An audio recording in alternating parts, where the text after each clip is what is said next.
नमस्कार, आपके साथ हूं मैं प्रणय उपाध्याय। आज हम एबीपी न्यूज की इस खास पेशकश में बात करेंगे कुछ सीधे मगर तीखे सवालों की।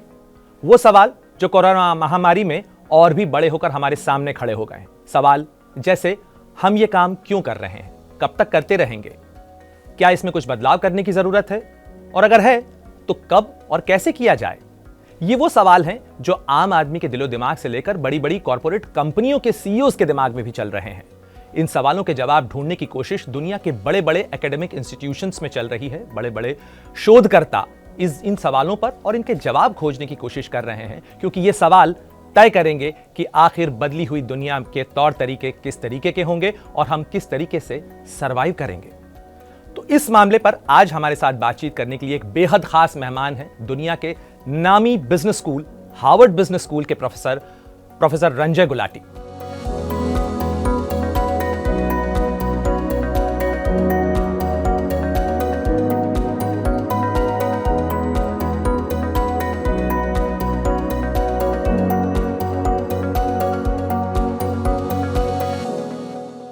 गुलाटी साहब, आपका बहुत बहुत स्वागत है एबीपी न्यूज में।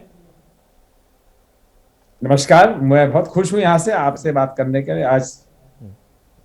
प्रोफेसर गुलाटी, मेरा सबसे पहला सवाल आपसे इसी चीज को लेकर है कि दुनिया में कोरोना के इस काल में हर कोई इस सवाल से जूझ रहा है कि आखिर सरवाइव कैसे किया जाए। आपका ताजा शोध जो इस विषय से जुड़ा है, आखिर वो क्या कहता है?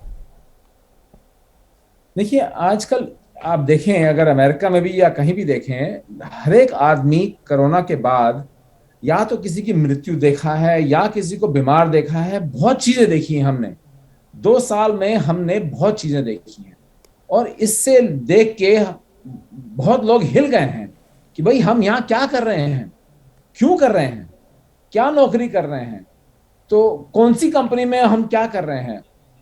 पहले हम ये सोच सकते थे कि भाई देखो, हम नौकरी कर रहे हैं पैसे बनाने के लिए, उसके बाद जो जिंदगी जीने हैं वो बाद में जी सकते हैं, अलग अलग कंपार्टमेंटलाइज कर लेंगे। अब लोग पूछ रहे हैं, नहीं मैं ऐसे नहीं जी सकता, मैं चाहता हूं कि मैं जहां काम भी कर रहा हूं वहां भी क्या कर रहा हूं मैं। तो ये सवाल अब लोग पूछने लग गए हैं और लोग नौकरी छोड़ने को तैयार हैं।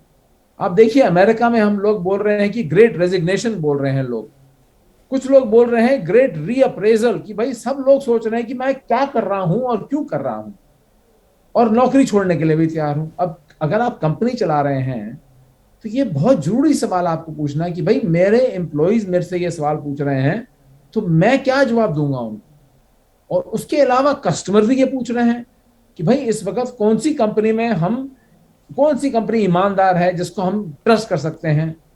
गवर्नमेंट भी पूछ रही है कि आप बिजनेस हो, अभी तक बिजनेस चला रहे थे, पैसा बना रहे थे, अब हम ये नहीं चलेगा हमारे साथ, आप बताइए आप सोसाइटी के लिए क्या कर रहे हैं।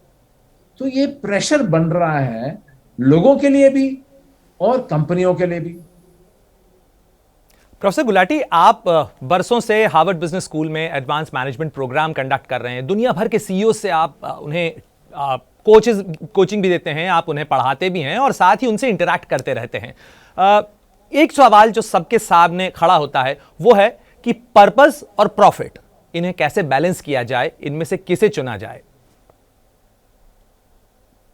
तो ये सवाल बहुत पुराना सवाल है और ये सवाल बहुत कंफ्यूजिंग लगता, बड़ा आसान सवाल है कि भाई आपका क्या पर्पस है और क्या प्रॉफिट है, पर ये बहुत कॉम्प्लिकेटेड सवाल बना दिया हम लोगों ने। सिंपल सवाल को लेके हमने बना दिया है इसको बड़ा कॉम्प्लिकेटेड।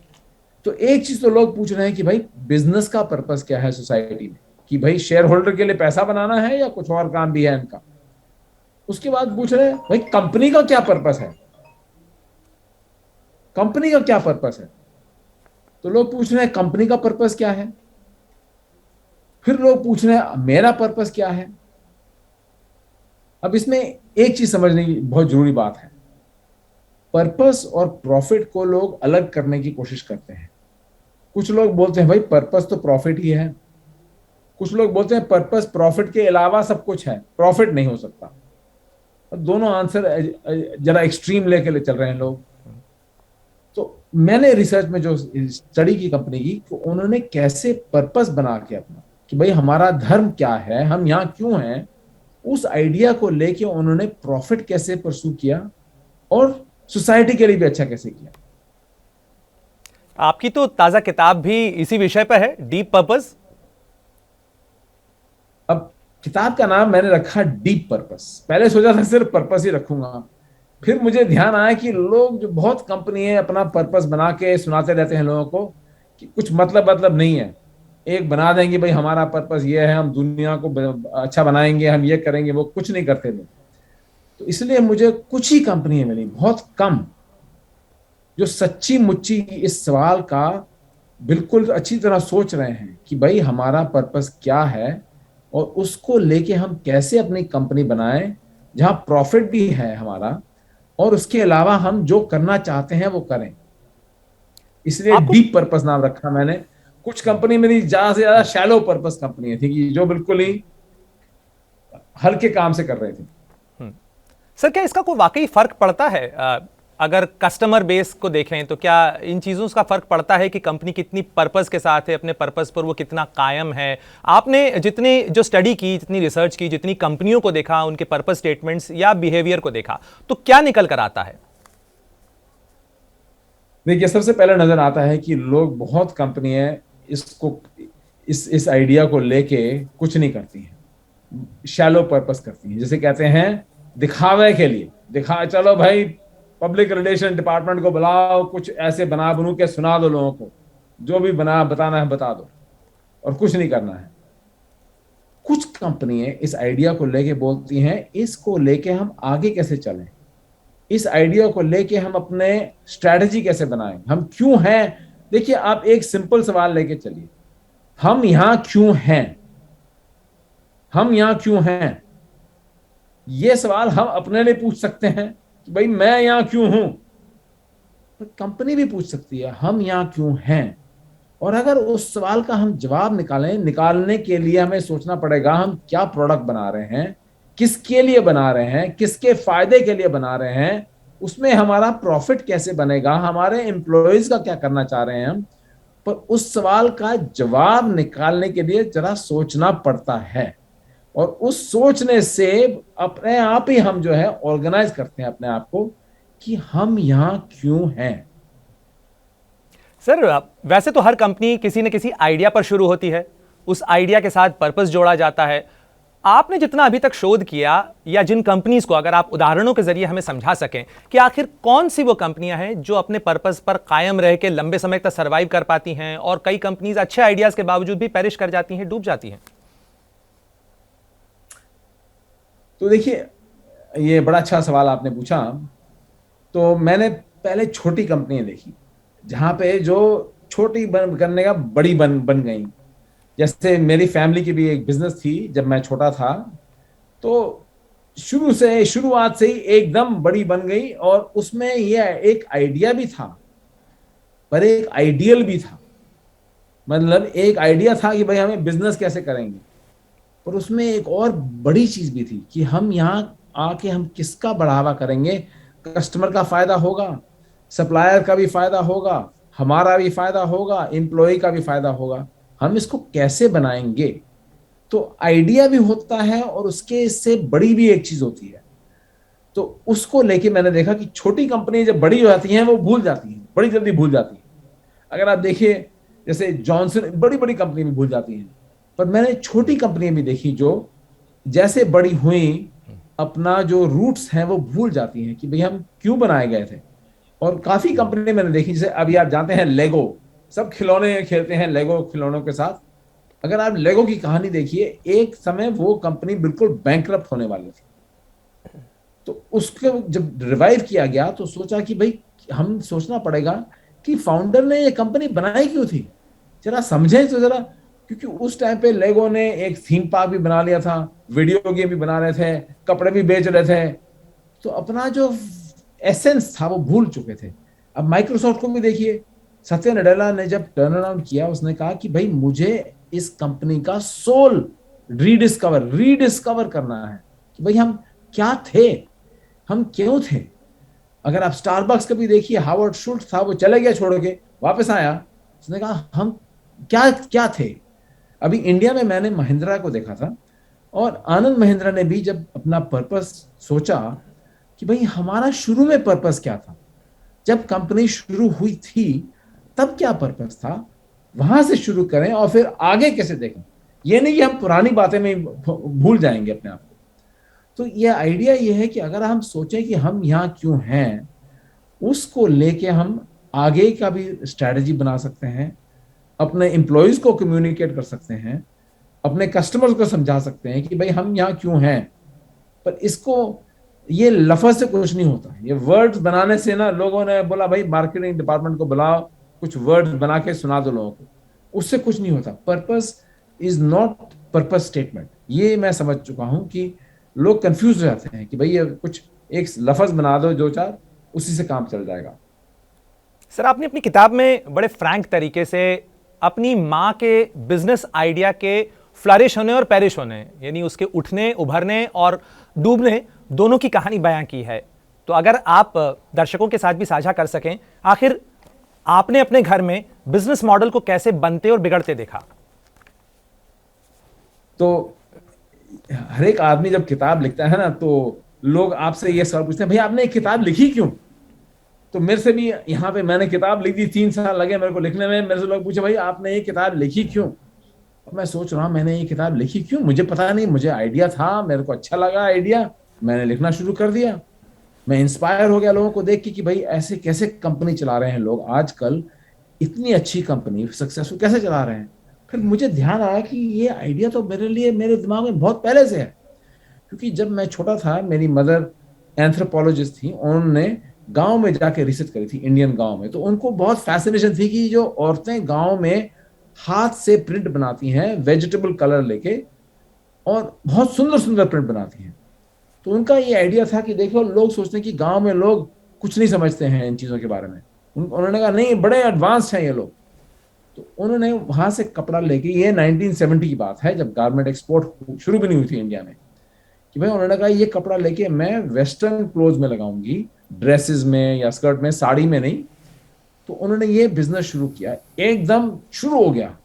और उनका आइडिया था फिर कि मैं गांव में भी उनको बिजनेस बनाना सिखाऊंगी। भाई एक टेबल खरीदो, 2 टेबल खरीदो, प्रिंटिंग शुरू करो, मैं आपको लोन दूंगी। तो ये उनका आइडिया था कि मैं बिजनेस नहीं बना रही हूं सिर्फ, मैं यो है जो ईस्ट से सोफिस्टिकेटेड आइडिया है कि ब्यूटीफुल चीजें हैं, मैं ये कैसे वेस्टर्न वर्ल्ड में लेके जाऊं। अब आप सोचिए, बोला कि ये बिजनेस आइडिया भी है और आइडिया के ऊपर एक बड़ा आइडिया भी है कि भाई हम यहाँ क्यों हैं, हमें बिजनेस चलाना है, पैसे बनाने हैं, पर हम ये भी चाहते हैं कि हम इस चीज को लेके दुनिया को दिखाएं। तो ये जो है एक बड़ा सोचना, उससे आपका एम्बिशन बढ़ जाता है। तो मैंने ये भी देखा कि आपने कहा कि भाई वो कंपनी बंद कैसे हुई, मैंने ये भी सीखा कि भाई बिजनेस, लोगों को बिजनेस बनाना आता है, उसको चलाना नहीं आता है। बिजनेस बनाना एक चीज होती है और बिजनेस को चलाना एक और चीज होती है, और बनाने में और चलाने में बहुत अंतर होता है। इसलिए काफी लोग जो है वो फाउंड करते हैं, कंपनी को बनाते हैं, पर उनको फिर आगे चलाने के लिए किसी और को लेके आते हैं। और ये मैंने सीखा कि भाई जी सर, कुछ समय पहले आपका एक रिसर्च पेपर आया था जो आर्थिक मंदी और कंपनियों के सर्वाइवल से जुड़ा हुआ था। इसकी काफी चर्चा भी हुई थी। इस समय एक बार फिर दुनिया मंदी के दौर से गुजर रही है। क्या आप अपने उस रिसर्च में कोई कोर्स करेक्शन देखते हैं, या आपका वो जो रिसर्च है वो वाकई एक बार फिर वैलिडेट होता नजर आ रहा है कि कौन सी कंपनी सर्वाइव करेंगी, क्यों सर्वाइव करेंगी और कैसे सर्वाइव करेंगी? क्योंकि ये मामला लोगों के रोजगार से भी जुड़ा हुआ है। ये उस रिसर्च में मैंने एक आइडिया था सिर्फ कि जब मार्केट नीचे जाती है, जब क्लाइमेट मुश्किल हो जाता है, हर एक आदमी जो है वो डिफेंसिव पोस्चर में आता है। प्रोटेक्ट करो भाई, बचाओ, जो है उसको बचाओ, और कोई अटैक नहीं कर रहा होता है, हम डिफेंड कर रहे होते हैं अपना। तो हमने रिसर्च में ये देखा कि अगर आप 50 साल पीछे जाइए और हर एक डाउन टर्न को देखिए, तो सिर्फ 9% कंपनी एवरेज में आगे निकल जाती हैं डाउन टाइम में। केवल 9%? और वो कंपनी सिर्फ 9%। अब आप सोचिए कि ये क्यों है और ये 9% करती क्या है। तो ये 9% कंपनियों ने ये समझ लिया है कि सबसे अच्छा टाइम आगे निकलने का है जब मार्केट नीचे जाती है, और वो इन्वेस्ट करते हैं ग्रोथ के लिए। बाकी लोग कॉस्ट कट करते हैं, ये लोग बोले हम आगे कैसे निकलें। अभी आप देखिए, अभी कोविड के टाइम में हमने देखा है कितना डिसरप्शन हुआ है। कुछ कंपनियों ने बहुत आगे निकल गई हैं, क्योंकि उन्होंने डिसाइड किया इस मॉडल को लेके हम प्योरली ऑनलाइन जाएंगे, सारे वर्कर को रिमोट कराएंगे, काम करेंगे, हम डिस्ट्रीब्यूशन चैनल जो है ई कॉमर्स को बनाएंगे। अभी मैंने लीवाई स्ट्रॉस का एग्जांपल देखिए, अभी आप इंडिया में भी है लीवाई स्ट्रॉस, बहुत उन्होंने एक्सपैंड करने की कोशिश करी है।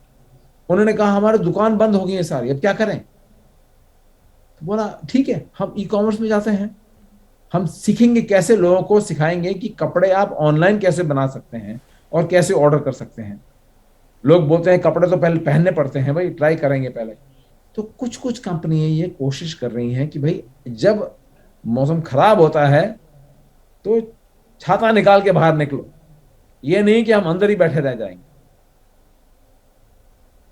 सर, कोविड के टाइम में क्या आपकी रिसर्च कुछ इस बारे में बताती है? जैसे कहा जाता है कि कोई भी देश जैसे जो आज़ाद होता है या उसमें एक पॉलिटिकल बड़ा चेंज आता है तो उसके बाद उसे खड़े होने में, अपने आप को रिकंस्ट्रक्ट करने में करीब करीब 40 बरस का वक्त लगता है। उसी तरीके से कंपनियों के बारे में माना जाता है कि उसको एक अच्छी मजबूत स्थिति में आने में, इंसेप्शन यानी उसकी पैदाइश के बाद से करीब करीब 8 साल का वक्त लगता है। क्या इसमें कोविड के बाद कुछ बदलाव आप देखते हैं?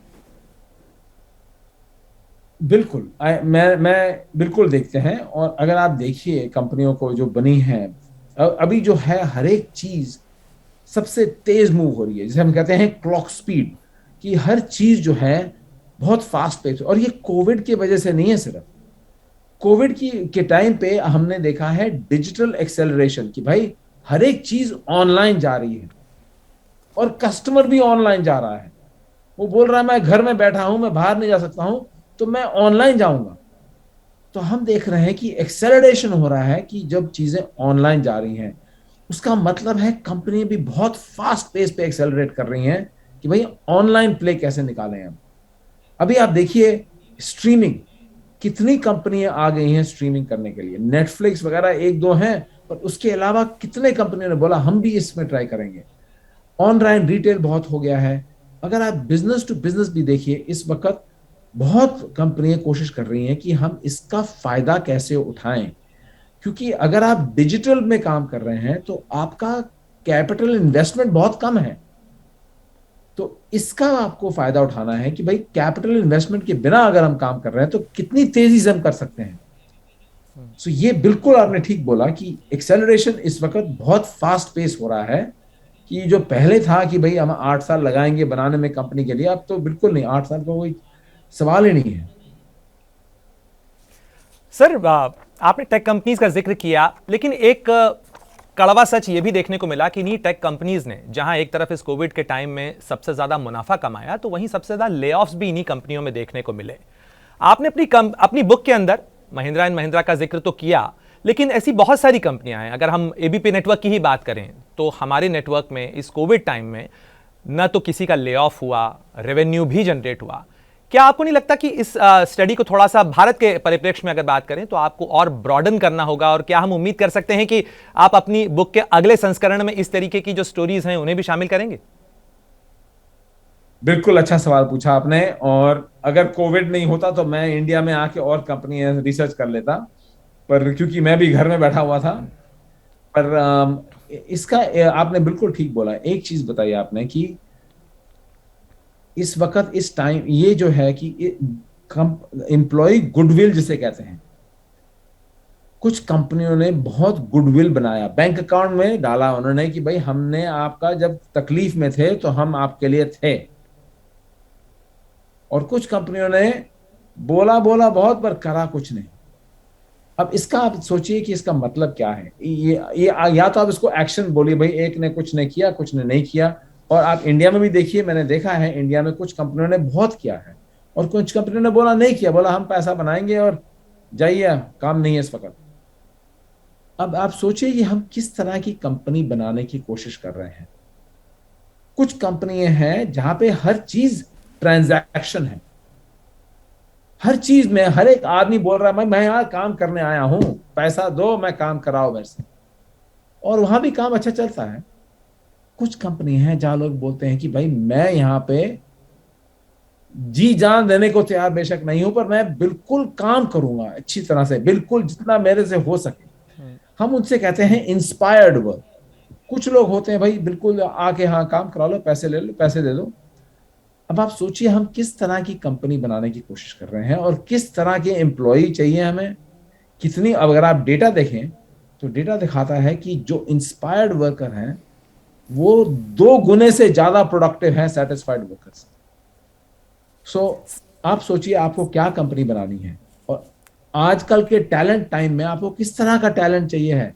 जो बोल रहा है कि मैं पैसे बनाने आ रहा हूं, या जो बोल रहा है मुझे यहाँ पे कुछ अपने लिए भी मीनिंग चाहिए है, मैं काम करना चाह रहा हूं। तो और आजकल यही प्रॉब्लम चल रहा है। जब मैं आपने शुरू में सवाल पूछा कि भाई कोविड टाइम में क्या हो रहा है, हम सब लोग ये सवाल पूछ रहे हैं, मैं यहाँ क्यों हूं, मैं कहाँ काम करूंगा। और अच्छा सर, अगर आपको वो आपकी किताब पढ़ के बिल्कुल मैंने एक एक शब्द कॉइन किया है, आप इसे अदरवाइज न लें, लेकिन कंपनीज का एक आरटीपीसीआर टेस्ट भी हो सकता है। आरटीपीसीआर मतलब Ranjan test for purpose communication and resilience.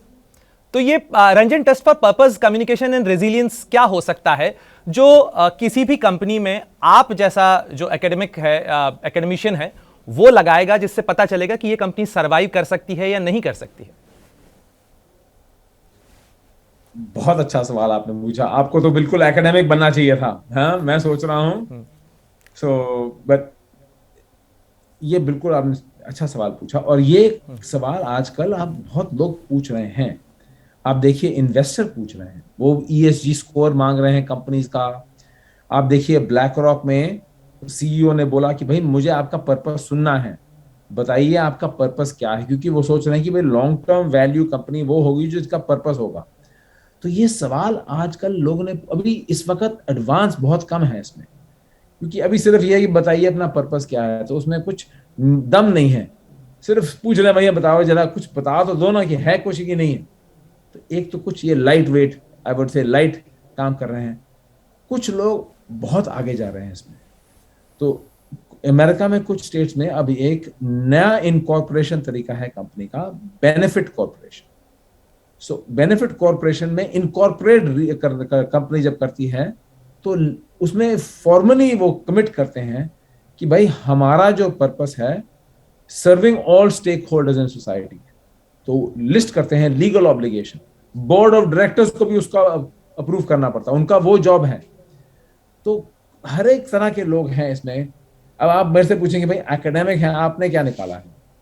सो इसमें मैं भी इसी में लगा हुआ हूं इस वक्त कि कौन से हम निकाल सकते हैं इंडेक्सेस या प्रॉक्सी, जिससे पता लगे कि कंपनी जो है डीप पर्पस है कि नहीं है। ये नहीं कि भाई गुलाटी आके देखेगा बोलेगा हाँ हाँ आप हो या आप नहीं हो, पर कुछ मार्कर्स हैं इसके। देखिए एम्प्लॉइज क्या सोचते हैं कंपनी के बारे में, उनका मेजरेबल एनवायरमेंटल इंपैक्ट क्या है। ईएसजी स्कोर देख लीजिए, एनवायरमेंट, सोशल और गवर्नेंस में क्या स्कोर है उनका। हाँ, आप उसके बाद देख लीजिए कि उनमें जो स्ट्रैटेजी और रिसोर्स एलोकेट करते हैं, बजट बनाते हैं, तो क्या इनपुट्स लेते हैं, कैसे सोचते हैं उसके बारे में। तो इसके लिए काफी मार्कर हैं जो अब बनाना लग रहे हैं लोग। और कुछ कंपनियां सेल्फ रिपोर्ट कर रही हैं अपना। अगर आप अर्नस्ट एंड यंग को देखिए, ग्लोबल कंपनी इंडिया में भी है, तो उन्होंने तो 4 मेजर बना दिए हैं और हर एक पार्टनर को उसमें मेजरमेंट करते हैं कि भाई आपने इन चारों चीजों में काम किया। कुछ कंपनी स्कोर बना रही हैं कि भाई हम अपना पर्पस इंडेक्स हम बना के दिखाएंगे लोग। तो अभी ये इसमें बहुत अर्ली स्टेज है, पर आपने सवाल ठीक पूछा कि जब तक हम ये मेजर नहीं कर सकते अपने लिए भी कि भाई आप कहाँ हो। तो एंड शुरू में आपने मेरे से पूछा था कि भाई क्यों ये इंपॉर्टेंट है।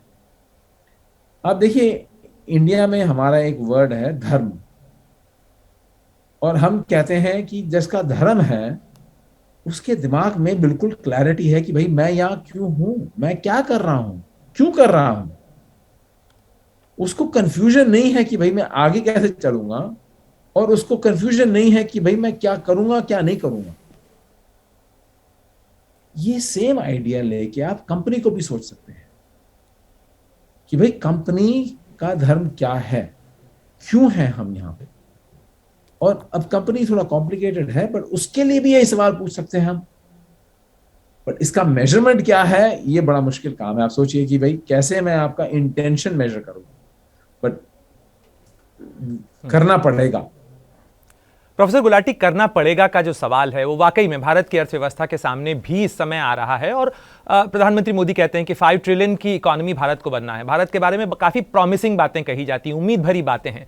लेकिन अगर मैं आपसे पूछूं कि प्रोफेसर गुलाटी की टूल किट क्या है, भारत का हर आदमी प्रोडक्टिव कंट्रीब्यूशन करना चाहता है, ज्यादा अपनी जिंदगी बेहतर करना चाहता है, कंपनियां मुनाफा भी कमाना चाहती हैं, पर्पस भी बनाना चाहती हैं, तो प्रोफेसर गुलाटी की टूल किट में क्या है कि हम 5 ट्रिलियन का सपना साकार कर सकें? देखिए, इसमें मैं आपको बताता हूं 2-4 चीजें। सबसे पहले हमें हरेक को अपने लिए सोचना चाहिए कि मैं अपने लिए सोचूं कि मैं यहां क्यों हूं और मैं क्या कर सकता हूं। हर एक आदमी सिर्फ पैसे बनाने के लिए नहीं आया है दुनिया में। पीटर ड्रकर ने एक बात बोली थी, देखिए भाई, पैसा बनाना सांस लेने की तरह है, जरूरी है, उसके बिना हम हैं ही नहीं। पर हम जिंदगी सिर्फ सांस लेने के लिए थोड़ी पैदा हुए हैं, तो कुछ और भी कर रहे हैं ना। तो हमें सोचना चाहिए कि हम क्या कर रहे हैं, क्यों कर रहे हैं। और ये इससे हमारा एम्बिशन बढ़ेगा। एम्बिशन बढ़ेगा कि भाई हम कुछ बड़ी चीज कर सकते हैं। एम्बिशन बनाना की कि हम क्या बड़ी चीज बनाएंगे। अभी मुझे बहुत खुशी हुई देख के, मैंने काफी एंटरप्रेन्योर से बात करी है इंडिया में, और उनकी एम्बिशन सुननी चाहिए कि भाई मैं यहां पे क्या बना रहा हूं, क्यों हूं। और उस तरह की एम्बिशन लेके हमें चलनी चाहिए। अगर आप सोचिए कंपनीज के लिए, एक चीज समझ में आ गई हमें, जिस तरह की इकोनॉमी इंडिया में भी है, गवर्नमेंट हर चीज नहीं कर सकती है। बिजनेस का बहुत जरूरी रोल है, सिर्फ जॉब्स बनाने के लिए नहीं, पर बहुत चीजें कर सकती है गवर्नमेंट कंपनीज, कम्युनिटी के लिए, सोसाइटी के लिए। और ये चीज अभी हमें समझनी है कि बिजनेस और गवर्नमेंट का जॉइंटली क्या रोल है। बिजनेस ये नहीं बोल सकती भाई हमें टैक्स लगाओ और आप करो जो चीजें करनी है, हम तो भाई पैसे बना रहे हैं। ये जो है सेपरेशन, ये नहीं चल सकता। और बिजनेस लीडर को ये सोचना पड़ेगा बहुत ध्यान से कि हमारा सोसाइटी में क्या रोल है, हम आगे कैसे ले जा सकते हैं इंडिया को, अपनी कम्युनिटी को, अपने एम्प्लॉयज को, अपने कस्टमर्स को, और अपनी कंपनी को। और अगर हम सारी चीजें सोच के चलेंगे तो कंपनी की भी तरक्की होगी। ये हमें याद रखना पड़ेगा कि ये नहीं है कि ये हम सोच रहे हैं कि टैक्स, आप सोचेंगे गुलाटी बोल रहा है कंपनी को और भी टैक्स लगा दो, एक फाउंडेशन बना दो, थोड़ा चैरिटी में कुछ खाना वाना खिला दो लोगों को, काम हो जाएगा। नहीं, मैं बोल रहा हूं कि आप अपनी कंपनी जो चला रहे हैं उसके अंदर ने आपने क्या सोचा। ये साइड में मैं को नहीं कह रहा हॉबी में साइड में आप जरा टैक्स दे दीजिए।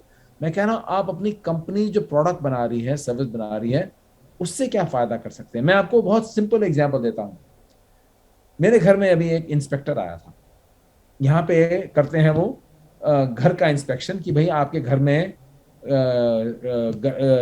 एयर लीकेज तो नहीं है, क्योंकि या फिर आपका हीटिंग बिल ज्यादा आ जाएगा। तो वो आया था, मैंने कहा आप क्या कितने सालों से कर रहे हो ये इंस्पेक्शन। बोला मैं इंस्पेक्शन नहीं कर रहा हूँ। इंस्पेक्शन ही करने आया था। मैंने कहा आप तो इंस्पेक्शन कर रहे हो। बोला नहीं नहीं जी, ऐसे आप समझिए, मैं जो है दुनिया को बचाने आया हूँ। मैंने कहा वाह क्या। बोला देखिए, इस वक्त अगर हम सस्टेनेबिलिटी के बारे में नहीं सोचेंगे तो हमारा सबका छुटकारा हो जाएगा। मैंने सोचा कि मैं ऐसी नौकरी लूंगा जहां पे मैं कंपनी घरों में जाऊंगा, मैं उनकी हीटिंग का बिल कम कराऊंगा, पर उसके अलावा हीटिंग कम करने से इमिशन कम होगी तो फिर हमारा सबका छुटकारा होगा। तो वो आदमी जो है अपने इंस्पेक्टर को लेके बोला कि मैं बड़ा आदमी हूं, मैं बड़ी चीज कर रहा हूं। बहुत अच्छा हुआ सुन के उसकी बात।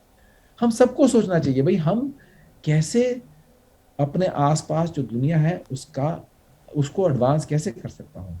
हमारे यूनिवर्सिटी में यही है। हम सोचते हैं कि भाई हम क्या करते हैं। हमारे हार्वर्ड बिजनेस स्कूल में हमारा मिशन है, हम we educate leaders who make a difference in the world.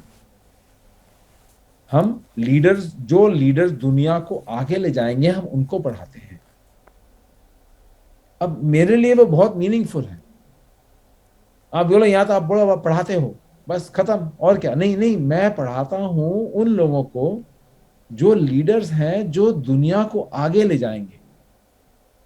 तो इस तरह से हम सबको अपना एम्बिशन जरा बढ़ाना चाहिए है कि हम अपनी तरक्की और दुनिया की तरक्की साइमल्टेनियसली कैसे कर सकते हैं, और इससे सबका फायदा होगा। और मेरा होप है कि बिजनेस लीडर भी ऐसे ही सोचेंगे कि भाई हम अपनी बिजनेस की तरक्की चाहिए हमें, पर हमें उसके अलावा सोसाइटी की भी तरक्की चाहिए।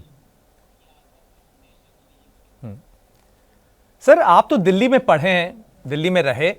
मैं आपको, दिल्ली के ठीक नज़दीक का राज्य है उत्तर प्रदेश, वहाँ इस समय चुनाव चल रहा है। आपने गवर्नेंस और सरकार की बात की।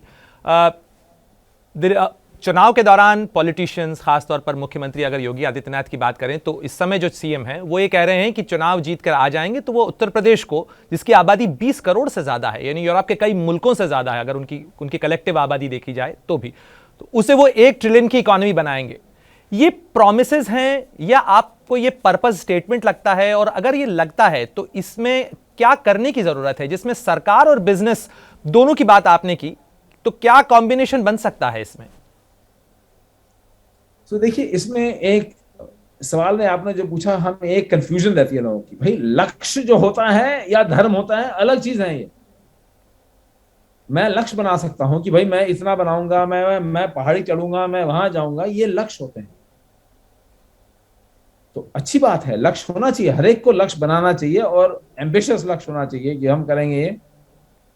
पर धर्म अलग चीज होती है। धर्म का मतलब है हम यहाँ क्यों हैं, हम किसका लाभ करेंगे, कैसे लाभ करेंगे, हम कैसे बनाएंगे। अब मैं तो इंडियन इलेक्शन को फॉलो नहीं करता हूं, तो मुझे इस स्पेसिफिक इंस्टेंस का कुछ आइडिया नहीं है। मैं तो सिर्फ यही पॉइंट ले रहा हूं, आपने कहा कि लक्ष्य के बारे में पूछा, मैं सिर्फ बता रहा था लक्ष्य और धर्म में अलग अलग चीज होती है। दूसरी बात मैं पूछूंगा, ये अच्छा है कि इन्होंने एम्बिशन, इतना एम्बिशियस टारगेट जो बनाया है, हमें सबको एम्बिशियस टारगेट बनाना चाहिए। एम्बिशियस लक्ष्य बनाने से हम सब सोचते हैं कि भाई कैसे करेंगे इसको।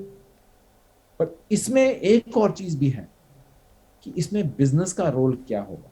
अगर हम इकोनॉमी बनाएंगे, गवर्नमेंट का रोल बहुत क्रिटिकल है और गवर्नमेंट लीडर्स का रोल बहुत क्रिटिकल है, बिल्कुल।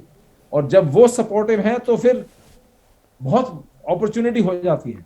बट इसमें ये भी सवाल है कि भाई बिजनेस लीडर, आप लोग क्या रोल करोगे इसमें, आप कैसे तरक्की कराओगे, और अगर ये इतनी बड़ी इकोनॉमी बढ़ेगी, किसके लाभ के लिए, इसमें किसका फायदा होगा, इसमें जो आम आदमी का कुछ मिलेगा, कैसे मिलेगा, ये हमें सबको मिलके ये बात सोचना चाहिए है कि भाई हम सब मिलके।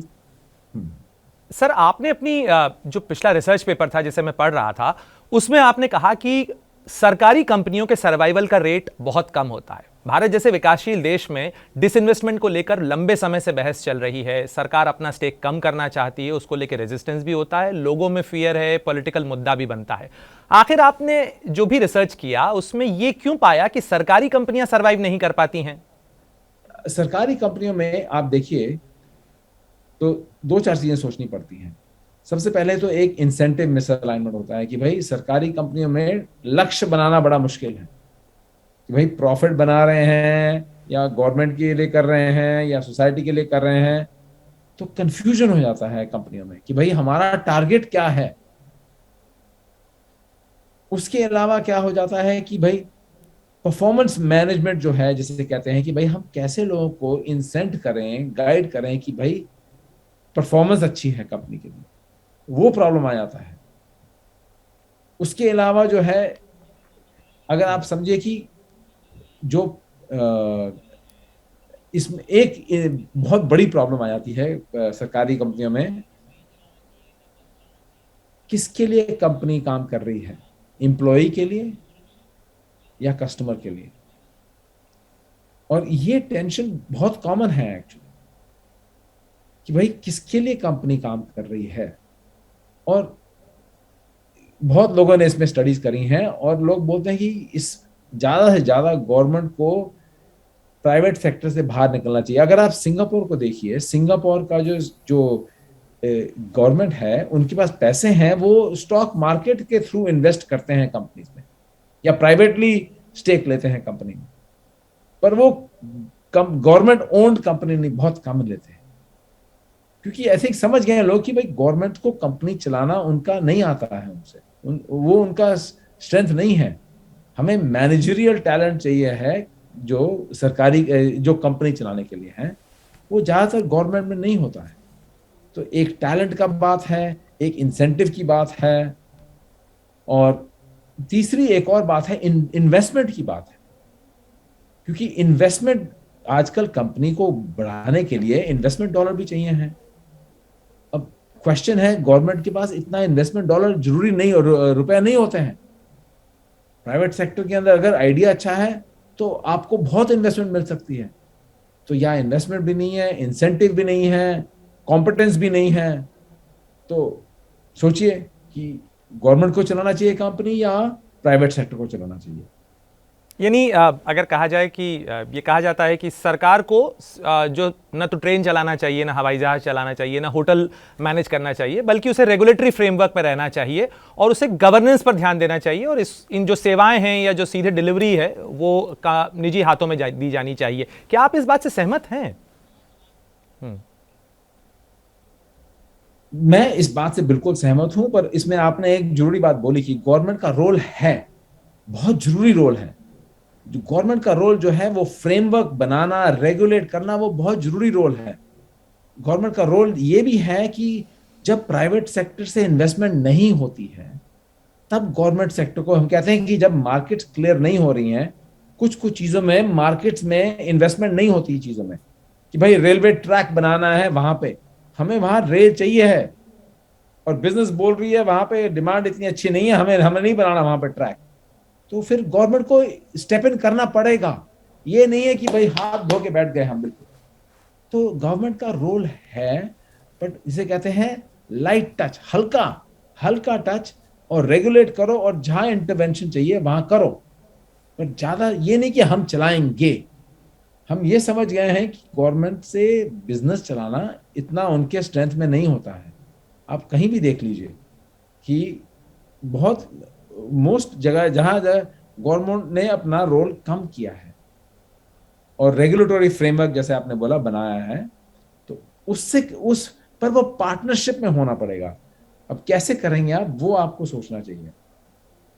सर, अक्सर कहा जाता है कि फॉर्च्यून 500 या जो फोर्ब्स लिस्ट की कंपनियां हैं, उसमें हर 10-15 साल बाद, 20 साल बाद जो टॉप स्लॉट है वो पूरी तरह से चेंज हो जाता है। आखिर ऐसा क्यों होता है कि बड़े बड़े कॉरपोरेशंस जो हैं वो सरवाइव नहीं कर पाते हैं? कुछ तो अच्छा कर ही रहे थे, इस कारण से वो फॉर्च्यून 500 कंपनीज में थे, लेकिन ये लिस्ट पूरी तरह से चेंज हो जाती है। क्या ये माना जाए कि ये वक्त की जरूरत के हिसाब से न ढल पाने की चुनौती होती है, या फिर कुछ इंट्रिंसिकली उनमें गलत हो जाता है जिस कारण से वो डूब जाती हैं? आपने बहुत अच्छा सवाल पूछा। ये सिर्फ अमेरिका में नहीं है, मैंने इंडिया में भी देखा है, क्योंकि मैं अब, मेरे को इंडिया छोड़े हुए 30 साल से ज्यादा हो गए हैं, और कुछ कुछ कंपनी थी जो जिनका मुझे बहुत शौक था बचपन में। मैं वापस आता हूं, मैंने कहा कहाँ गई वो कंपनी? मैं रेस्टोरेंट भी जाता हूं कनॉट प्लेस में, भाई मेरा वो फेवरेट रेस्टोरेंट था, कहाँ गया? तो ये क्या होता है? तो इसमें मैं आईबीएम के जो पुराने सीईओ थे, लुक गस्नर, मेरी क्लास में आए, तो मेरी क्लास ने ये पूछा उनसे सवाल, उन्होंने एक जवाब दिया, बोला कि देखिए एक चीज होती है, उन्होंने बोला सक्सेस ट्रैप, कि भाई जब किसी की तरक्की होती है और जब वो सोचता है कि मैं कोई चीज हूं, मैं पहुंचा हुआ हूं, बस छुट्टी। क्योंकि आदमी सोचना बंद करता है, आदमी को अहंकार आता है कि भाई आदमी सवाल पूछना छोड़ देता है, जब उसको कोई फीडबैक मिलता है तो वो डिसमिस कर देता है, फिर वो सोचता है कि भाई जिस तरह से मैंने पहले किया था और सक्सीड किया था, आगे भी वही चलेगा। बहुत ऐसी कंपनी आप देखिए, कोडैक, बिना कोडैक के कोई कैमरा नहीं होता इस दुनिया में आज तक। एक कंपनी थी मोटोरोला, मोटोरोला के बिना आपके पास मोबाइल फोन का सवाल ही नहीं था। उसके बाद नोकिया, तो ऐसी बहुत सारी कंपनियां आके चले गई हैं। और सोचिए कि क्या हो गया। तो क्या होता है, सबसे पहले आता है अहंकार कि भाई हम चीज हैं। फिर हम क्या करते हैं, देखना बंद कर देते हैं बाहर कि भाई बाहर क्या हो रहा है, मार्केट कहाँ जा रही है, कस्टमर कहाँ जा रहे हैं, क्या हो रहा है दुनिया में। हम वो देखना बंद करते हैं। जब आती भी है इंफॉर्मेशन तो हम छोड़ देते हैं। फिर हम जो हमारा पुराना फॉर्मूला था उसी को चलाते हैं कि भाई उसी से हमने किया, आगे भी उसी से गाड़ी चलेगी। और मार्केट बदल रही है और हम नहीं बदल रहे हैं। तो आप सोचिए, चार्ल्स डार्विन ने भी यही बोला था स्पीसीज के बारे में कि भाई जब मार्केट बदलती है, दुनिया बदलती है और आप नहीं बदलते हो, आप पीछे रह जाओगे। और बड़ी बड़ी कंपनियां पीछे रह गई हैं। मैंने एक केस लिखा नेटफ्लिक्स पे। तो नेटफ्लिक्स में मुझे कुछ लोगों ने बोला कि भाई आप गुलाटी साहब, हम आपसे बार बार पूछते हो कि हमने अपने कंपटीशन को कैसे मारा। उस वक्त उनकी कंपटीशन थी ब्लॉकबस्टर। उनके 7,000 दुकानें थी, 7,000, और नेटफ्लिक्स की एक भी दुकान नहीं। तो बोला, हमसे सब लोग पूछते हैं हमने कैसे ब्लॉकबस्टर को मारा। हमने नहीं मारा, हमने तो कुछ भी नहीं किया। तो बोला क्या हुआ, बोला उन्होंने खुद अपने आप को मारा। बोला बिजनेस में लोग सबसे ज्यादा सुइसाइड कर रहे हैं। अपने आप को सोचा नहीं कि भाई मार्केट कहाँ जा रही है, कस्टमर कहाँ जा रहा है, क्या हो रहा है, क्यों हो रहा है। और लोग जो है वो इंटरनल अंदर देखने लगते हैं। मीटिंग कर रहे हैं आपस में, पॉलिटिक्स हो रही है। लोग अपना बोल रहे हैं कि मेरा को बजट दो, उसको बजट दो, आपस में झगड़े हो रहे हैं। और बाकी मार्केट में कुछ और हो रहा है। और ये बहुत कॉमन फिनोमिनन है कंपनीज में कि हम, दुनिया बदलती है और हम देखते रह जाते हैं। सर लेकिन एक सवाल, अगर हम वर्ल्ड ओवरव्यू देखें, आप जहां बैठे हैं वो दुनिया का सबसे पुराना लोकतंत्र है, मैं जहां से आपसे बात कर रहा हूं ये दुनिया का सबसे बड़ा लोकतंत्र है। लोकतंत्र में ज्यादा जगह होती है, एक्सप्रेशन होता है, बिजनेस फ्लरिश होने के चांसेस ज्यादा होते हैं। लेकिन चीन की अगर हम बात करें, दुनिया की आज कई बड़ी कंपनियां चीन से चल रही हैं, वो दुनिया की फैक्ट्री कैसे बन गया, ये तमाम सवाल हैं जो आज के कंटेक्स्ट में उभरते हैं। तो अगर आपके एनालिसिस में या के शोध में कोई ऐसी चीज सामने आई हो कि चीन किस तरीके से एक सक्सेस मॉडल के तौर पर उभर गया, एक कम्युनिस्ट कंट्री, एक कंट्रोल्ड इकोनॉमी होने के बावजूद। तो देखिए, अभी चीन में आप ये देखिए, उन्होंने एक काम किया, उन्होंने एंटरप्रेन्योरशिप अनलॉक किया। और बहुत सोच समझ के अनलॉक किया कि कैसे हम एंटरप्रेन्योरशिप शुरू करें अपने कंट्री में।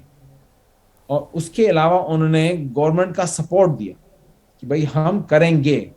जब उन्होंने सोचा कि हमारे कंट्री को टेक्नोलॉजी कंपनी और चाहिए हैं, तो उन्होंने यूनिवर्सिटीज बना दी। 5 साल के अंदर उन्होंने पता नहीं कितने 100 इंजीनियरिंग कॉलेजेस खोल दी। हर जगह इंजीनियरिंग कॉलेज खोल दिए, बोला हम सबको इंजीनियर बनाएंगे। तो इस तरह का आप देखिए, हिस्टोरिकली लोगों ने कहा है कि जब कंट्रीज आगे निकलती हैं उसमें कोलैबोरेशन होता है कुछ लोगों का, गवर्नमेंट, बिजनेस, यूनिवर्सिटीज, और ये लोग कैसे, और आपका मीडिया भी। तो हम लोग कैसे सोचते हैं कि हम चीजें आगे कैसे ले जाएं। तो उन्होंने सोचा कि भाई हमें टेक्नोलॉजी में जरूर जाना है। अभी जैसे उन्होंने बैटरीज टेक्नोलॉजी में बहुत सोचा है कि हम इसमें आगे निकलेंगे। तो वहां पे गवर्नमेंट का भी सपोर्ट मिल रहा है कंपनीज को।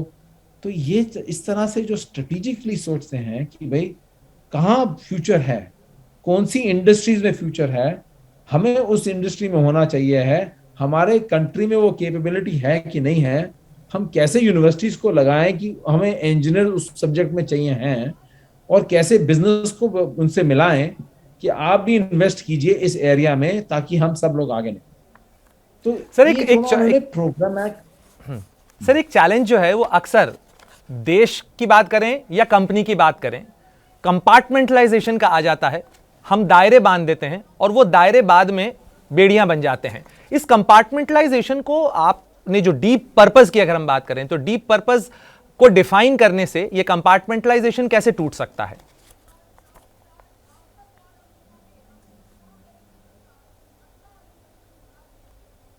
तो देखिए, जब मैंने पर्पस की बात करी थी और कंपार्टमेंटलाइजेशन की, तो उस टाइम पे मैंने बात करी थी भाई इंडिविजुअल लोग जो हैं अपनी लाइफ में कैसे हमने अपने जॉब को कंपार्टमेंटलाइज किया और लाइफ को कंपार्टमेंटलाइज किया, कि भाई मैं अपनी लाइफ लीड कर रहा हूँ वीकेंड पे और मैं जॉब लीड कर रहा हूँ मंडे टू फ्राइडे।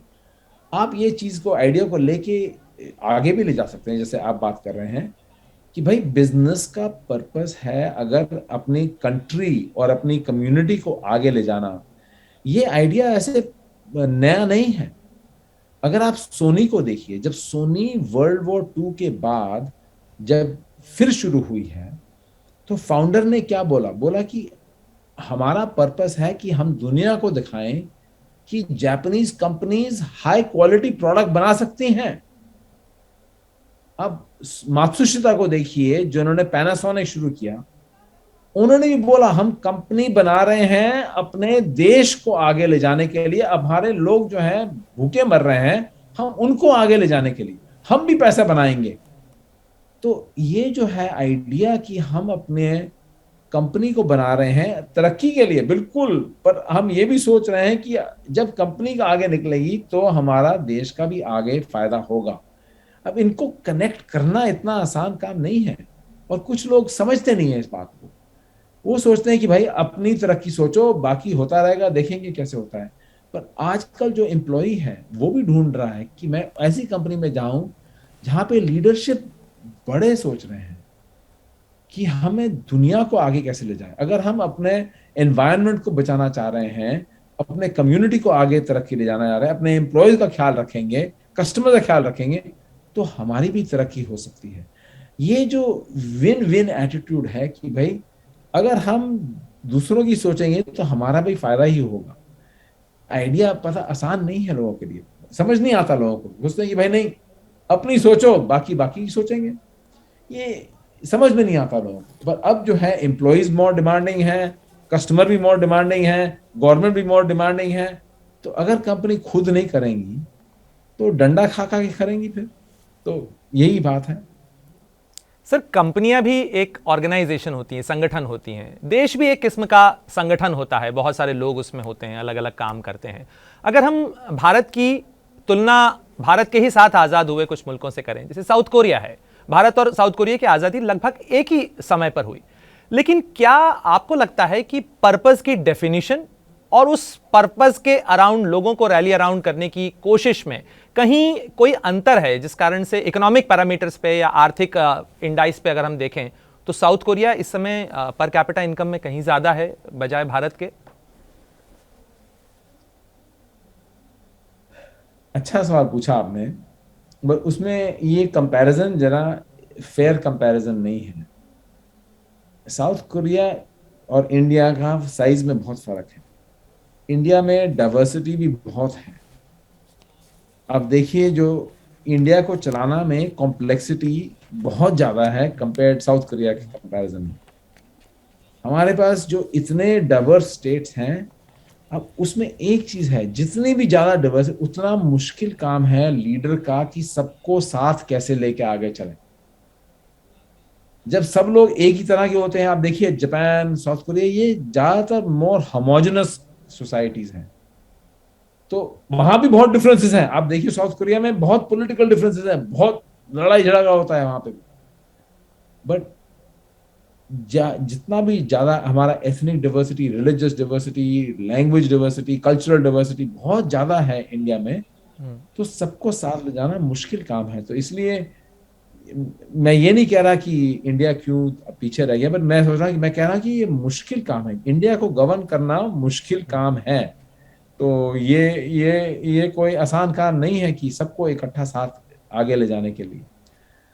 सर, आपने इंडिया की साइज, स्केल, इसकी बात की, लेकिन अब मैं इस सवाल को, या कहा जाए टेबल टर्न करके अगर मैं बात करूं, तो यूएस दुनिया की सबसे बड़ी इकोनॉमी है, दुनिया की का बड़ा ज्योग्राफिक एरिया उसके पास है, लेकिन आबादी बहुत कम है, बहुत सारे रिसोर्सेस हैं। लेकिन अगर हम कोविड के खिलाफ लड़ाई में देखें तो भारत ने जिस तरीके से बड़ी आबादी, इतनी कॉम्प्लेक्स डाइवर्सिटी को हैंडल करते हुए मैनेज किया, भारत में वैक्सीनेशन के खिलाफ कोई सड़कों पर प्रदर्शन नहीं हुए जिस तरीके से अमेरिका या एडवांस इकोनॉमीज में दिख रहे हैं। तो आपको नहीं लगता कि यह भी कहीं ना कहीं एक डीप पर्पस का कनेक्ट हो सकता है? जिस तरीके से एक कॉल या इस कंसर्न को लेके सारे लोगों ने वैक्सीनेशन को सपोर्ट किया, जिस तरीके से लोगों ने इसको एक्सेप्ट किया, लॉकडाउन लगाया गया तो भी लोगों ने उस चीज को एडहेयर किया?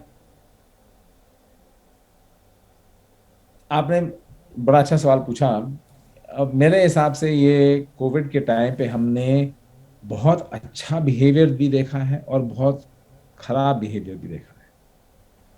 कुछ लोगों ने, हम देखते हैं दुनिया में जब क्राइसिस होता है, कुछ जगह में वो क्राइसिस को लेके सबको इकट्ठा आपस में लाते हैं और कुछ लोग क्राइसिस को लेके डिवाइड करते हैं। और अमेरिका में ये हुआ कि कुछ लोगों ने कोविड को लेके पॉलिटिसाइज कर दिया इसको, और इसको पॉलिटिसाइज करने से ना डिवीजन बहुत हो गया है। मैं कोई साइड नहीं ले रहा हूं कि भाई कौन ठीक है कोई गलत है, बट एकदम सडनली ये एक आइडिया है कि भाई मास्क पहनूं नहीं पहनूं, इसी में कंफ्यूजन है कि भाई मैं पहनूं या नहीं पहनूं। कुछ लोग बोल रहे नहीं पहनो, कोई बोल रहा पहनो। मैं वैक्सीन लूं या नहीं लूं, नहीं लूं, लूं नहीं लूं, लूं। और इसमें पॉलिटिशियंस जो हैं अपना एजेंडा लेके चल रहे हैं, और ये बहुत मुश्किल मोमेंट है अमेरिका में। ये बहुत कठिन समय है जहाँ पे अभी कोशिश ये है कि हम सब इकट्ठे आ जाएं इस क्राइसिस के टाइम पे, पर ये बहुत मुश्किल काम है लीडर के लिए। और इसलिए जब होता है कि हमें याद दिलाया जाए, अगर आप देखिए अमेरिकन हिस्ट्री में जो बड़े अच्छे अमेजिंग लीडर थे, उन्होंने सबसे कठिन समय में सबको इकट्ठा किया। हम सब इकट्ठे हैं और याद दिलाया कि हम अमेरिका आए क्यों थे, अमेरिका बनाए क्यों था, हम यहां क्यों हैं। पर इस समय पे ये बहुत कठिन समय है। और ग्रेट डिप्रेशन के समय एफडीआर रूजवेल्ट अमेरिका के राष्ट्रपति थे और वो भी उसी संस्थान में पढ़े जहां इस समय आप मौजूद हैं। और उनका एग्जाम्पल देखिए उन्होंने कैसे कठिन समय को लेके बोला हम यहाँ क्यों हैं, और हम यहाँ क्यों हैं से लेके हम क्या कर सकते हैं, हमें क्या करना चाहिए है। तो ये याद दिलाना चाहिए हमें कि हमें यहाँ क्यों है, तो फिर हमें याद आ जाएगा अच्छा हमें क्या करना चाहिए इस वक्त। पर ये बहुत कठिन समय है हमारे लिए, क्योंकि इस वक्त हम जो ह्यूमैनिटेरियन क्राइसिस है उसको लेके हमने दुनिया को अलग किया है, और इससे बहुत लोगों को कठिनाई भी आई है। प्रोफेसर गुलाटी, आप लंबे समय से जो इंडियन बिजनेस लीडर्स हैं उनसे भी इंटरैक्ट करते रहते हैं। इस समय भारत में एक बहस चल रही है, सरकार कह रही है कि ये जो इकोनॉमिक रिकवरी है ये वी शेप इकोनॉमिक रिकवरी है। कई इकोनॉमिक जानकार कह रहे हैं कि ये वी शेप नहीं, दरअसल ये के शेप है, यानी जो अमीर हैं वो और अमीर होते चले जा रहे हैं, लेकिन जो गरीब हैं जिनके बिजनेस प्रभावित हुए हैं वो लगातार डिप्रेशन में जा रहे हैं, या जो आर्थिक उनकी हैसियत है वो लगातार सिकुड़ती चली जा रही है। तो अमीर और गरीब के बीच का अंतर बढ़ रहा है। अगर आपके एनालिसिस से या आपके जो ऑर्गेनाइजेशनल बिहेवियरल स्किल्स को लेकर जो आपका एनालिसिस है या बिजनेस को समझने की जो आपकी जानकारी है, उसके हिसाब से अगर पूछा जाए तो ये जो अमीर गरीब का अंतर है, इसे भारत जैसे डेवलपिंग इकोनॉमी के अंदर किस तरीके से कम किया जा सकता है, एवरेज किया जा सकता है, ताकि इकोनॉमिक रफ्तार बढ़ाई जा सके? सबसे पहले तो आपको पता ही होगा टॉमस पिकेटी ने एक किताब लिखी थी, बहुत पब्लिकली एक्नॉलेज की गई थी, जिसमें उन्होंने बोला था कि जब किसी सोसाइटी में इनइक्वालिटी एक थ्रेशोल्ड से आगे निकल जाए तो बहुत मुश्किल होगा उनके लिए। उनके हिसाब से रेबेलियन का बहुत पॉसिबिलिटी है। और अपहीवल देखिए दुनिया में हर जगह यही हो रहा है कि जो गरीब आदमी है वो बोल रहा है कि ये मेरे लिए ठीक नहीं है।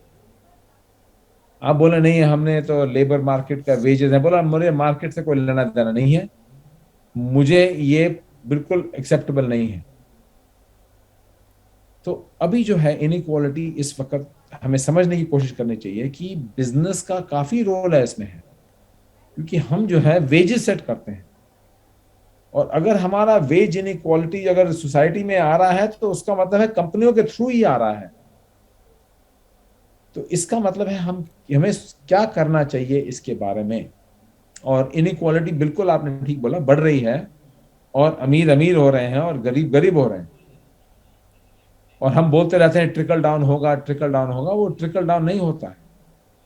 तो इसका मतलब है बिजनेस को क्या सोचना चाहिए, अपने अपना रोल जो है कैसे इसको बदलना चाहिए है, कैसे अपना। अब आपने मैक्रो सवाल पूछा कि भाई सोसाइटी में इसमें क्या रोल है। अब इसमें बहुत लोगों ने लिखा भी है, बात भी करी है। कुछ लोग बोलते हैं कि भाई रीडिस्ट्रीब्यूशन ऑफ इनकम होना चाहिए, तो आप टैक्स कीजिए और यहाँ पे पैसे दीजिए हमको। और कुछ लोग बोलते हैं नहीं, आप पैसे आउटराइट देंगे उससे कुछ नहीं होगा, आपको उनको अपॉर्चुनिटी पढ़ाई के लिए देनी चाहिए। मैं एजुकेटर हूं तो मैं अपना एजुकेटर आंसर दूंगा आपको कि सबसे बड़ी चीज जो आप किसी को दे सकते हो वो है पढ़ने की और तरक्की करने की अपॉर्चुनिटी। और अगर हम सोसाइटी से हम अगर आगे बढ़ाना चाहें तो हमें सोचना चाहिए कि हमारे गवर्नमेंट स्कूल्स में बच्चे पढ़ रहे हैं, लिख रहे हैं कि नहीं लिख रहे हैं। और उसके बाद जो पढ़ लिख के निकल रहे हैं तो यूनिवर्सिटी जा रहे हैं कि नहीं जा रहे हैं। हमारे पास यूनिवर्सिटीज हैं उनके लिए या नहीं है, ट्यूशन भरने के लिए उनके पास पैसे हैं कि नहीं है, या लोन मिल सकता है नहीं मिल सकता है। हम कैसे अपॉर्चुनिटी बनाएं लोगों को आगे निकलने के लिए, ये बहुत जरूरी चीज है सोसाइटी के लिए। और उसके बाद एक और चीज भी है, कुछ कंट्रीज में ये हुआ है जहां पे पढ़ भी लिया, यूनिवर्सिटी भी हो गया, पर नौकरी नहीं है। सो अबे ये भी सोचना चाहिए, एक तो कि भाई उनको कैसे पढ़ाई की अपॉर्चुनिटी दी जाए, उसके बाद है कि जॉब मार्केट में है, जॉब्स है कि नहीं है। अब आपने बोला इसमें जॉब कौन देगा, उसका रोल है बिजनेस। अब बिजनेस आजकल आगे भी निकल रहे हैं। उन्होंने कहा हम यूनिवर्सिटी में आगे खोलेंगे, हम खोलेंगे, हमें पता है हमें क्या चाहिए, हम अपनी अपने तरफ से खोलेंगे, हम ट्रेनिंग इंस्टीट्यूट खोलेंगे। तो हमें यह भी सोचना चाहिए कि बिजनेस का भी रोल है कि नहीं है इस चीज में। लेबर मार्केट में बिजनेस का बहुत रोल हो सकता है, और बिजनेस को सोचना चाहिए है कि हम ये नहीं है कि हम सिर्फ नौकरी देते हैं, हम कैसे इन्वॉल्व हो सकते हैं, जहां शुरू से ही हम उनको पढ़ाई की अपॉर्चुनिटी दें, नौकरी की अपॉर्चुनिटी दें, कैसे कर सकते हैं। ये बहुत जरूरी चीज है अगर हम इनकम इनइक्वालिटी को बदलना चाहें। प्रोफेसर गुलाटी, एक बहुत महत्वपूर्ण विषय को आपने अपने इस आंसर में छुआ, वो है टैक्सेशन। भारत में अभी 1 तारीख को बजट पेश हुआ और उसके बाद से भारत में कई लोग इस चीज़ को लेकर नाराज हैं कि सरकार ने टैक्स में कोई रियायत नहीं। दुनिया भर में अगर हम देखें तो जो एडवांस्ड इकॉनमीज हैं, चाहे जापान हो, चाहे यूएस हो, या यूरोप के, वेस्टर्न यूरोप के कई देश हों, वहाँ पर टैक्सेशन हाई है, लेकिन एजुकेशन, स्वास्थ्य, ये जो विषय हैं इसमें सरकार की तरफ से बहुत सारी चीज़ें जो हैं वो फ्री कहा जा सकता है, या मिनिमम उसके अंदर एक्सपेंडिचर है, लोगों के ऊपर बर्डन कम से कम पास ऑन किया जाता है, और सरकार ये इंश्योर करती है कि किस तरीके से एजुकेशन और स्वास्थ्य की सुविधाएं सुनिश्चित की जाएंगी। क्या आपको लगता है कि भारत में जहां 30% के करीब टैक्सेशन है, भारत के लिए भी वो उस मॉडल की तरफ बढ़ने का वक्त आ गया है जहां पे जो बेसिक एमिनिटीज हैं वो सुनिश्चित की जाए लोगों की, ताकि उनकी प्रोडक्टिविटी या उनकी जीवन की गुणवत्ता बढ़े? देखिए, ये सवाल इस वक्त हर जगह पूछा जा रहा है कि भाई हम पूछते हैं कि ये ह्यूमन राइट क्या है। ह्यूमन राइट्स में पूछते हैं कि भाई क्या होता है ह्यूमन राइट। हर एक आदमी औरत को क्या ह्यूमन राइट है, सेफ्टी का ह्यूमन राइट है, पढ़ाई एजुकेशन का ह्यूमन राइट है, कुछ बोलते हैं भाई हेल्थ का भी ह्यूमन राइट है, तो कुछ बोलते हैं कि भाई छत का भी ह्यूमन राइट है, कुछ बोलते हैं भाई खाने के लिए भी ह्यूमन राइट है। अब हर चीज ये ठीक है, मेरे हिसाब से सबका ह्यूमन राइट ये होना चाहिए है। अब बाकी बात है कि भाई हर एक कंट्री में इकोनॉमी इनको कैसे अफोर्ड कर सके, कहाँ से रिसोर्सेज लाए। अब इसमें आप ज्यादा जानते हैं मेरे से कि भाई इंडिया का टैक्स बेस कितना बड़ा है, टैक्स रेवेन्यू कितना है, सेंट्रल गवर्नमेंट का टैक्स बेस क्या है, स्टेट गवर्नमेंट का टैक्स बेस क्या है, कहाँ इसका रोल, किसका रोल क्या है। पर मेरे हिसाब से आपने ठीक बोला कि ये चीजें जो हैं इंक्रीजिंगली दुनिया में इस वक्त सिटीजन्स अपने हर एक कंट्री में, देशों में बोल रहे हैं कि भाई हमारा ह्यूमन राइट और भी है। अमेरिका में ही बोल रहे हैं लोग, अभी अमेरिका में हेल्थ केयर ऑटोमेटिक नहीं है तो सिटीजन्स बोल रहे नहीं, मेरा ह्यूमन राइट है हेल्थ केयर के लिए। अब एजुकेशन अमेरिका में फ्री नहीं है, बहुत महंगी है, लोगों को लोन लेना पड़ता है, तो लोग बोल रहे हैं नहीं नहीं नहीं, हम लोन नहीं लेना चाहते, हमें कम से कम 2 साल कॉलेज तो फ्री दो। तो हमें ये ह्यूमन राइट चाहिए। तो ये कॉम्पैक्ट जो है गवर्नमेंट, सोसाइटी और इंडिविजुअल में, ये इस वक्त पूरी दुनिया में लोग इस सोच में हैं कि भाई क्या क्या चीजें सबको मिलनी चाहिए। सर, आपका इस तमाम जानकारी के लिए बहुत बहुत शुक्रिया। तो गुलाटी सर की क्लास जो थी वो बेहद फायदेमंद कही जा सकती है। जो नुस्खे आपने दिए, जो टिप्स आपने साझा किए, जो शोध आपने एबीपी न्यूज़ के दर्शकों के साथ शेयर किया, उसके लिए आपका बहुत बहुत शुक्रिया। हम आगे भी आपसे ये तमाम जानकारियां लेते रहेंगे, साझा करते रहेंगे और लोगों तक पहुंचाने की कोशिश करते रहेंगे। आप देखते रहें एबीपी न्यूज़।